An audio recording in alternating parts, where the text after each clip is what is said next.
Well, howdy, folks, and welcome to our latest Sierra Forum. I'm Jason Mark, the editor-in-chief of Sierra Magazine, and I'm the host of these discussions. Sierra Forums are a way to explore with our members and our supporters the Sierra Club's best thinkings and inside strategies on how to promote our goals of protecting the environment, public lands, and public health. Like all these discussions, we'll do about 15 minutes of conversation among our panelists today, and then we'll leave plenty of time for Q&A to hear from you and to field your questions. So if you're on the Zoom platform, you can put a question right there in the Q&A chat. If you're on Facebook, just drop it in there to the comments field, and we'll try to get to those questions as well. Well, it turns out there might be one thing that the Sierra Club and President Donald Trump agree on, and that's that the North American Free Trade Agreement is a raw deal. For more than 20 years, the Sierra Club has been fighting corporate trade regimes like NAFTA, and now negotiators from the US, Canada, and Mexico are racing to change some of the terms of the original NAFTA deal after Trump called for the agreement to be reopened. But that's probably where any agreement between the Sierra Club and the president ends. Trump's negotiators aren't pushing for the kind of trade deal that would put in place binding protections for communities and the environment. And in fact, it looks like the administration's NAFTA deal could actually be even worse for climate change by locking in fossil fuel development and Trump's polluting legacy. So what's at stake with this new NAFTA deal? And what would a better progressive NAFTA look like? Well, here to talk about that are three people who are paying close attention to NAFTA 2.0. Ben Beachy is the Sierra Club's Responsible Trade Program Director. Colette Pichon Battle is the Executive Director of the Gulf Coast Center for Law and Policy. She's an advocate on various intersections of disaster recovery and climate justice and human rights, and has expertise on trade deals, economic and environmental impacts, especially on communities in the South. And Erica Andiola is a leader in the immigrant rights movement. She's the winner of the Freedom from Fear Award, a co-founder of the Dream Action Coalition for DACA recipients, and the communications director for the Movement Voter Project. Ben, Colette, and Erica, welcome. Thanks. Thank you. Glad you guys are here. Ben, let's start with you. You can just kind of tee it up. So these NAFTA negotiations, they're happening right now, and they're going down to the wire, right? I mean, the negotiators from the three countries really only have like a day and change to get this done if this thing's going to be voted on by this current Congress. Is that right? Yeah, that's correct. Yeah, and we're right now at crunch time for this NAFTA deal. And I mean, this is a really critical issue for many different constituencies, environmentalists, workers, immigrants, communities of color. Sierra Club has been calling for decades now for a fundamentally different model of trade, one that supports communities across borders. That means trade agreements that protect people, not polluters. NAFTA is the opposite. For anyone who's been tracking NAFTA, it was written over 2 decades ago with the input of fossil fuel executives, not workers, not our communities. So instead of protecting workers, immigrants, and our air and water, it protects corporate profits. Instead of helping us shift to a clean energy future, it binds us to the fossil fuel past. The Sierra Club has been calling for NAFTA to be replaced with a new deal in the context of these current negotiations.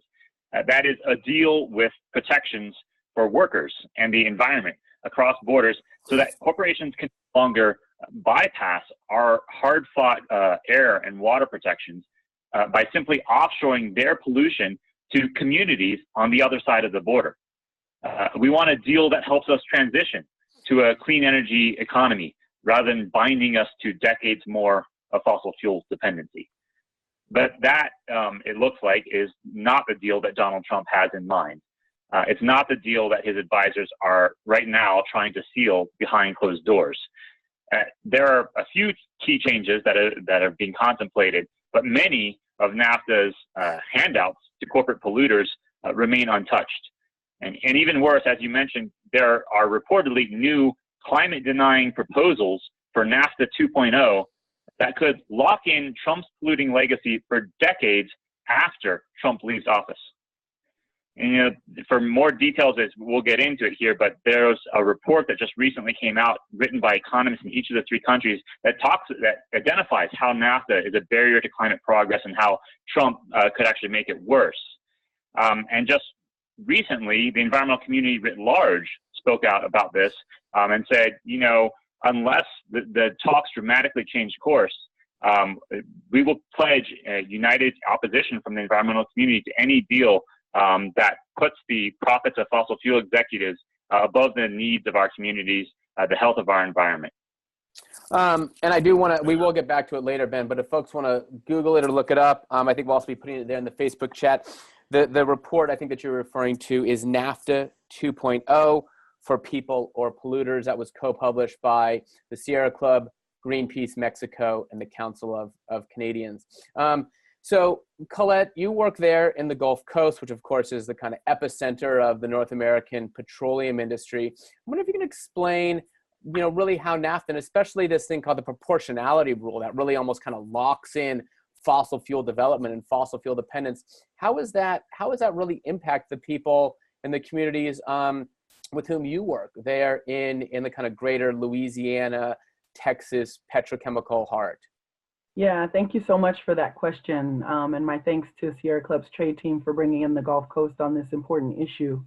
Before I talk about the Gulf Coast, let me just mention that the jobs that are impacted by the current NAFTA deal, the way things have panned out, really are the industries where we see large numbers of African American and Latino workers. So the loss of those jobs necessarily across the country impact our communities just really hard in a way that we're not able to recover. This, of course, impacts generational wealth. And for the South, it's a unique impact because many of the families that left the South during the Great Migration to work in the Midwest were actually providing resources for their family, their anchored family back in the South. So I just want to mention the broader impact of this trade deal. And to speak more directly about what's happening in the Gulf Coast, we know, as you mentioned, what's being locked in are really dirty fossil fuels, really dirty production. And the worst part of that whole story is that it all ends up in the Gulf. We are in Louisiana and in South Texas responsible for refining some of these really dirty tar sands coming out of Canada. It's locking us into those deals. And it's not just the production of oil, it's not just the refining of it. You have to understand the communities that live next to these places are Black, brown, poor, immigrant, and the environmental impacts that we're seeing are just nothing like you would even believe. The last part I'll mention is that some of the pipeline fights that we've been paying attention to nationally that have been happening in the northern part of the country, they're also happening down here in South Louisiana. There are pipelines being fought every day, mostly because of the political aspect of what these pipelines mean for land sovereignty in our indigenous communities. There's impact all around down here, and NAFTA has not been a good deal for the Gulf Coast. And I just want to follow up on one thing you said there, Colette, which is, pointing out the disproportionate impacts on workers of color. I found here a study that, the overall population of African Americans in the workforce, or African Americans in general, is about 11%, but there's actually 14% of auto jobs are held by African Americans. So you can see on a thing like that, in fact, a higher percentage of African Americans work in the auto industry than are represented in the society at large. So you do see this disproportionate impact on workers of color in an industry like the auto industry. Erica, I want to bring you into the conversation here.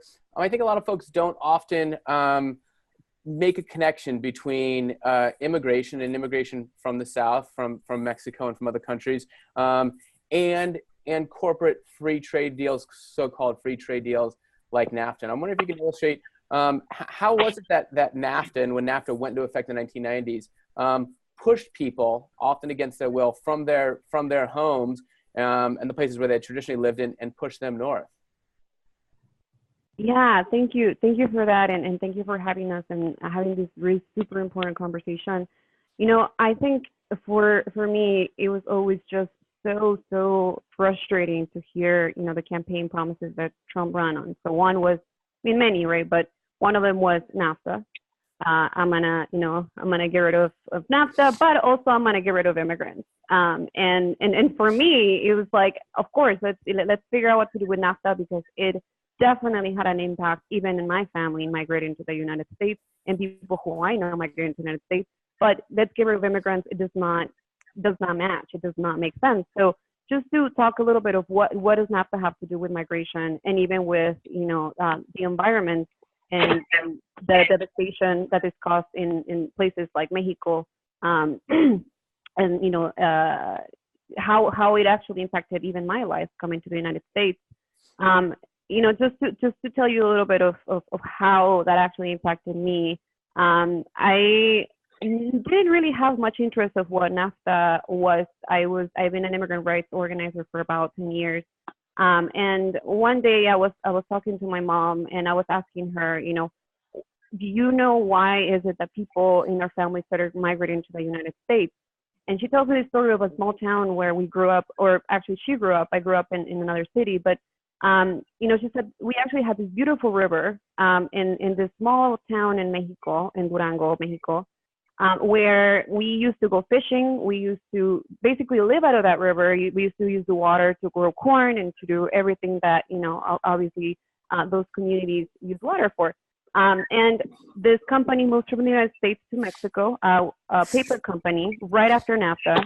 They moved the company there and they decided to put all their waste in the river with no restrictions. Nobody said anything to them. They polluted the entire river. And next thing you know, they couldn't grow their corn. They couldn't use the water to fish. They couldn't even use the river for anything. This small town literally has a few tiny amount of people who now live there because the majority of them moved to the United States. And that some of us is my own family. Some of them are actually in Chicago. Some of them are in Arizona. Some of them are in California, and so on. So it's important to understand that people don't necessarily just migrate because they want to come visit Disneyland or because it's a beautiful country that everybody wants to come to. It's because we're also pushing people out of their own countries.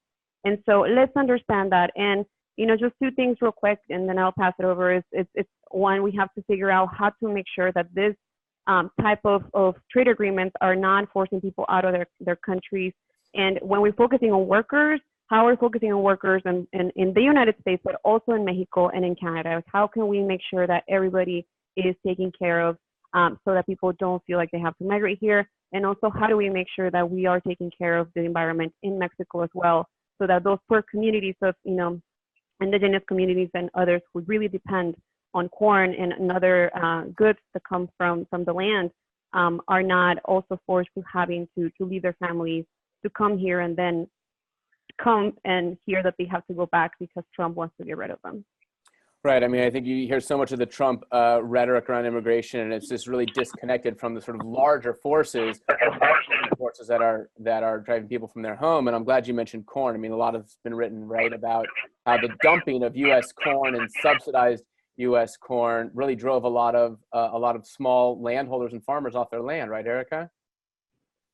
That's right. I mean, there was some of the statistics that came out, from 1995 was there was 2.9 million Mexicans in the U.S. This was a peak. It was the migration coming from Mexico to the United States wasn't as high, and you started seeing people coming. And not only that, people started working at the border in this place called maquiladoras, which were terrible, terrible places where they were not getting paid much money, but they had to go figure out a way to work because they were losing their own jobs, and a lot of people who were actually losing also their farms. And so, they are, like I said, I'm just gonna say this again, but they are forced out of their own communities. And we cannot blame them for doing so if they have families who they have to take care of.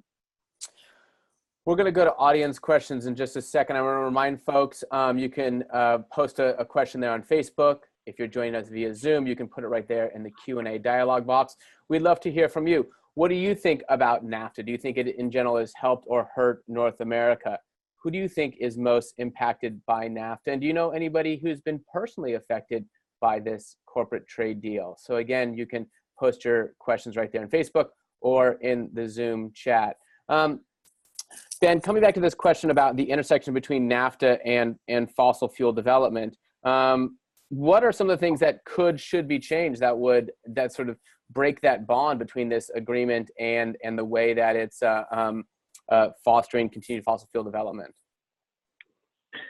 Yeah, NAFTA includes a bunch of rules that bind us to the fossil fuel path, as I mentioned.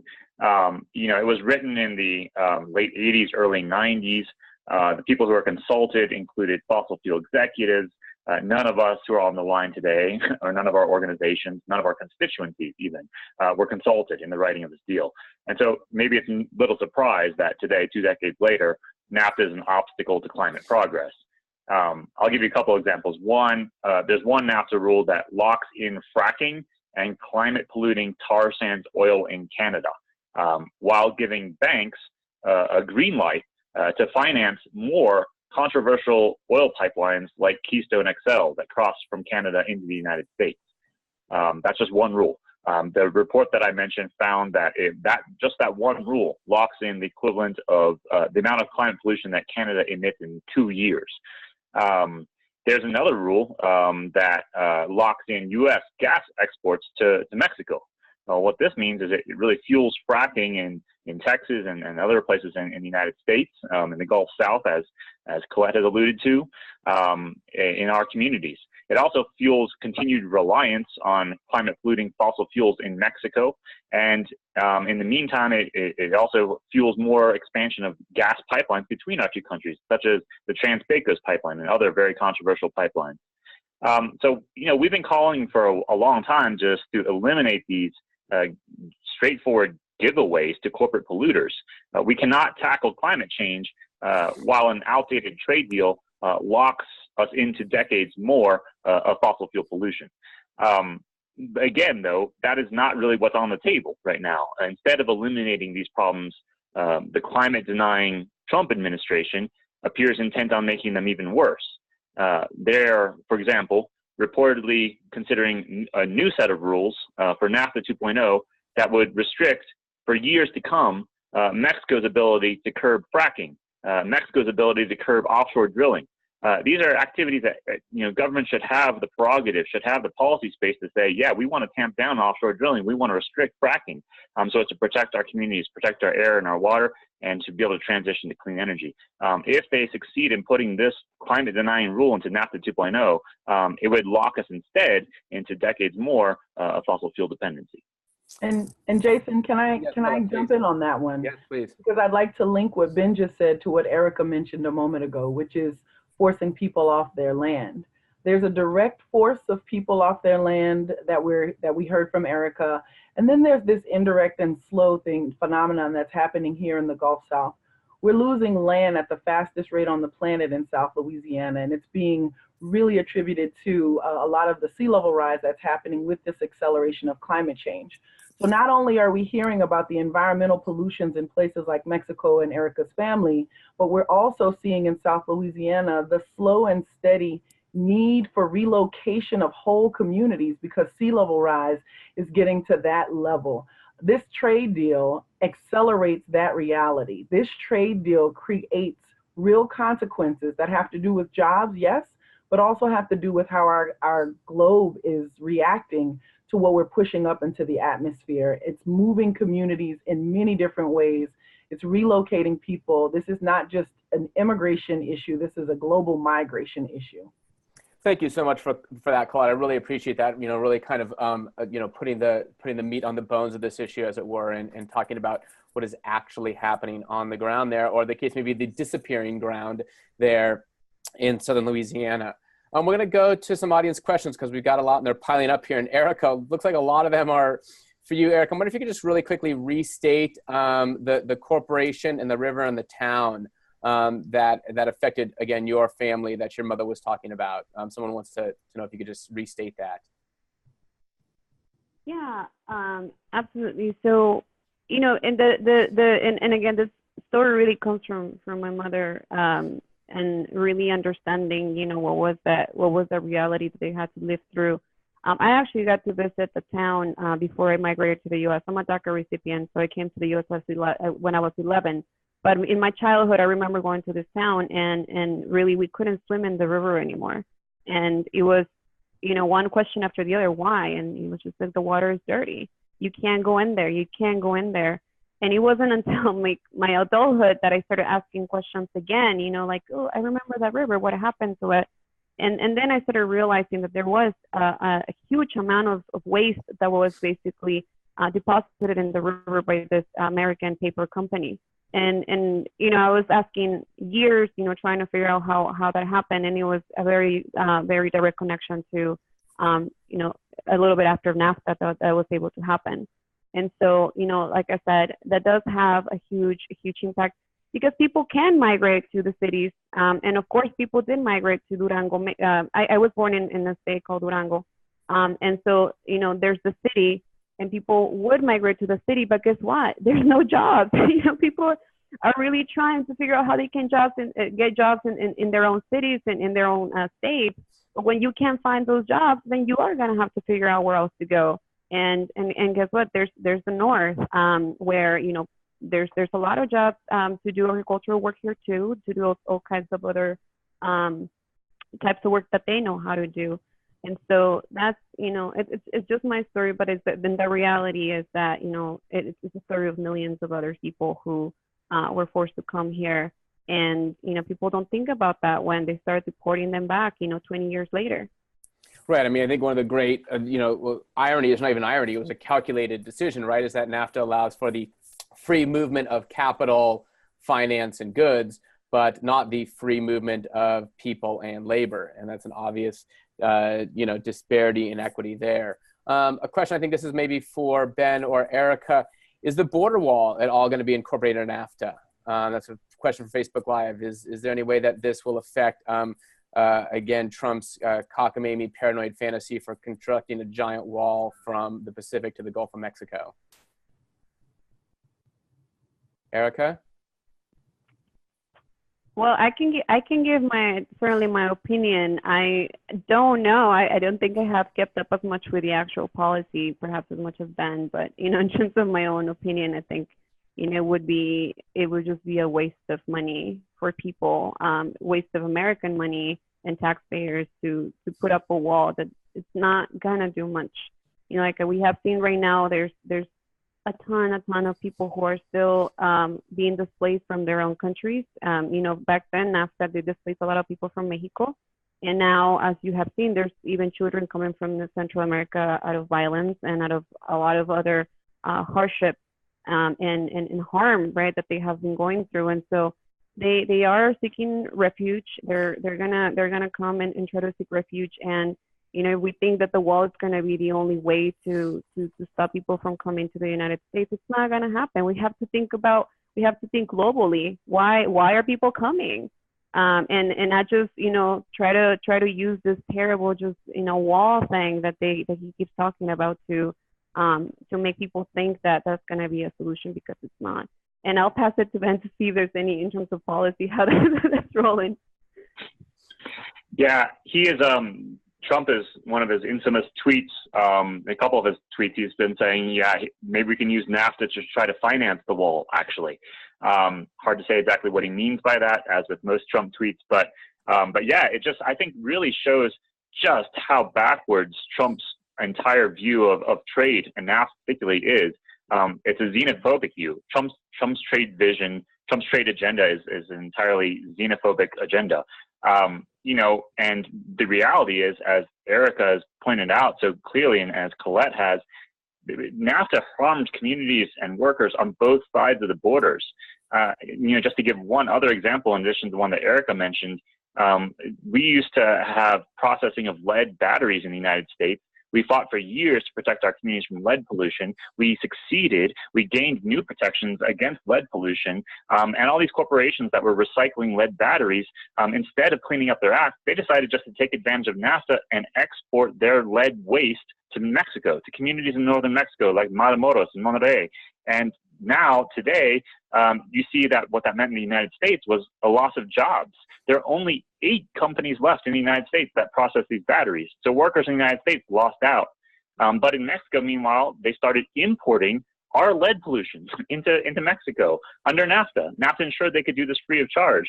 And studies have recently shown that children in northern Mexico are now have elevated levels of lead in their blood, thanks to this offshoring of pollution that NAFTA enabled. So communities on both sides of the border have been hurt by NAFTA, essentially so that a few CEOs could save a buck. And that is what Trump gets just so fundamentally wrong about trade.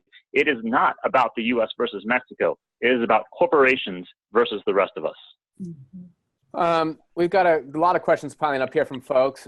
Sean wants to know, can you all try to, and this is for any of you, Colette or Ben or Erica, could you just sketch and kind of briefly, I know this is complicated questions, but briefly, could you sketch a picture of what a good NAFTA deal would look like?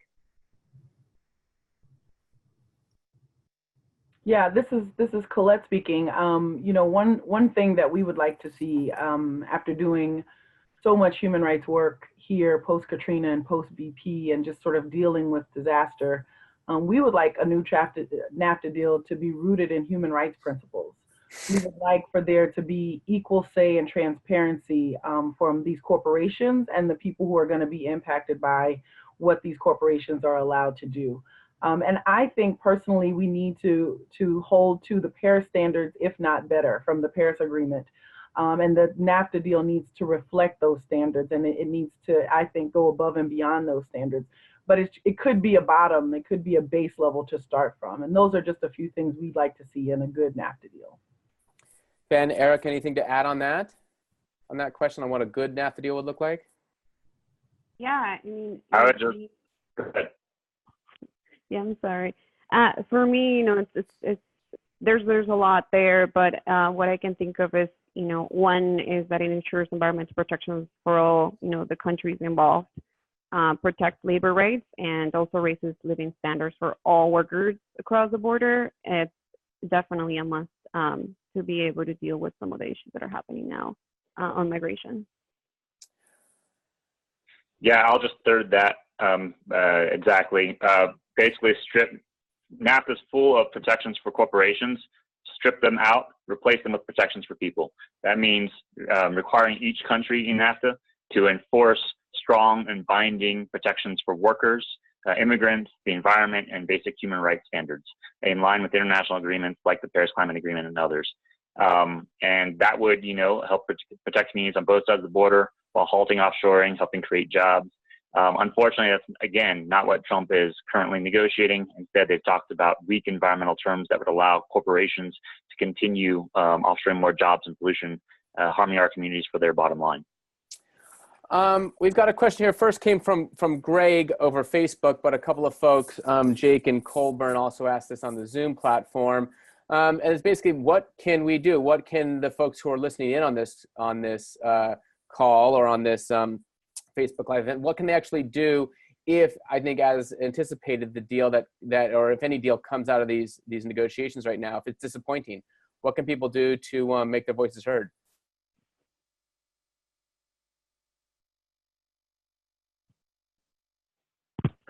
Well, I'll shoot, but feel free to add on. I think we really need our members of Congress to speak out about this.